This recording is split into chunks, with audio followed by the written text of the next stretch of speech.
আসসালামু আলাইকুম রহমতুল্লাহি ওবরাকাতুহ। নামাজে তাহিয়াতুল উজু। ভালো করিয়া উজু করিয়া ফারিগ হওয়ার পরে 2 রাকাত নফল নিয়ত তাহিয়াতুল উজুর নিয়ত করিয়া 2 রাকাত পড়াকে তাহিয়াতুল উজু বলা হয়।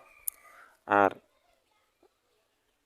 এই জন্যই आप सल्लल्लाहु अलैहि वसल्लम ने फरमाया, जो शख्स अच्छी तरह वज़ू करे 2 राकात खालिस दिल से पढ़ लिया करे तो उसके लिए जन्नत वाजिब हो जाती है।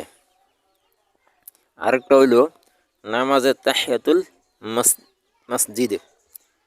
नबी करीम सल्लल्लाहु अलैहि वसल्लम ने इरशाद फरमाया, जब कोई तुम में से मस्जिद जाए तो जब तक 2 राकात नमाज ना पढ़ ले ना बैठे। इसलिए जो शख्स मस्जिद में दाखिल हो और मकरूह वक्त ना हो उसको मस्जिद की ताज़ीम के लिए 2 राकात नमाज पढ़ना मुस्ताहब है।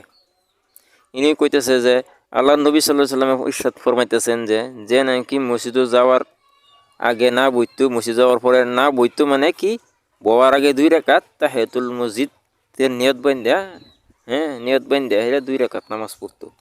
এর মধ্যে বহুত সওয়াব আছে, এটা মুস্তাহাব আমল। এলিগে যে এটা মসজিদের তাজিম করা হলো মসজিদের সম্মানের খাতিরে। তো মসজিদরে তাজিম করা মানে কি আল্লাহ তাবারক তাআলার তাজিম করা, সম্মান করা।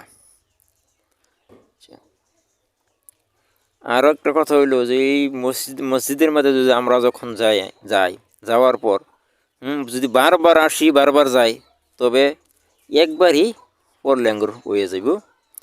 বারবার পড়নত না, যদি আমরা একবারই পড়ে লই তাহলে আঙ্গুর মুস্তাহাব আদায় হয়ে যাব। এর মধ্যে বহুত সওয়াব আছে, আল্লাহু আ'লাম।